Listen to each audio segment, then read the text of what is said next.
Latest coming in from Russia, the body of opposition leader Alexei Navalny has been handed over to his mother.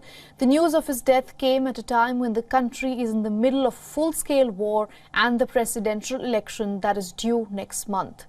The question critics are asking is what impact will Navalny's death have on these developments? The first thing to watch here is the campaign for the March 15th to 17th presidential election. Given the state's tight grip on politics and the media, Putin is certain to win unless an unexpected development takes place. Navalny was the last public politician to pose a real challenge to Putin's regime. But his attempt to overthrow Putin failed long before what appears to be his untimely death in prison. Within Russia, Navalny is seen as irreplaceable in his ability to connect and to mobilize.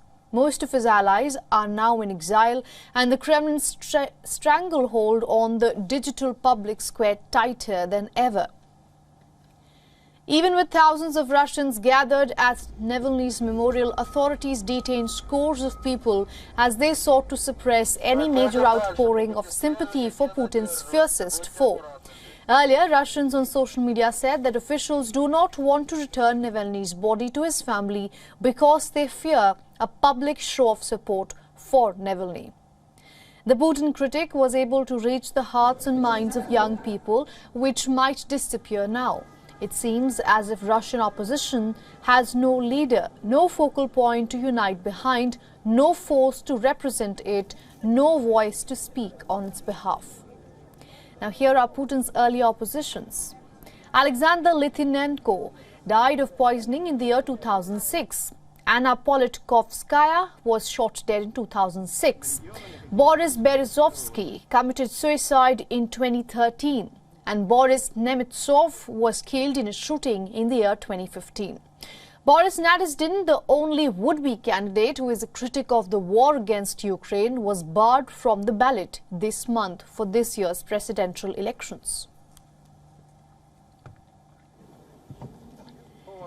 We spoke to Dr. Sergei Markov from Moscow on these developments. He's a former spokesperson for President Vladimir Putin, former member of the Russian parliament and director of the Institute of Political Studies and Russian political scientist.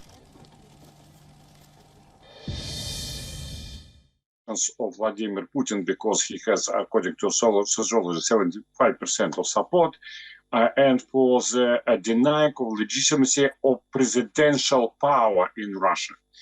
They will try to move to the political isolation of Vladimir Putin, but claiming him as an illegal president of Russia.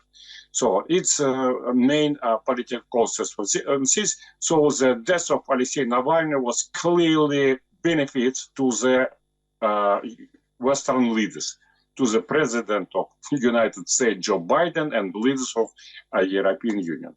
I knew Alexei Navalny personally, and he was a very bright politician, smart, very modern style, I would say, politician. He represents young generation, and he was hopes for a lot of people, something about 15, 12, 13, 11 years ago, when he got second place in the election of Moscow mayor, and he got 27%.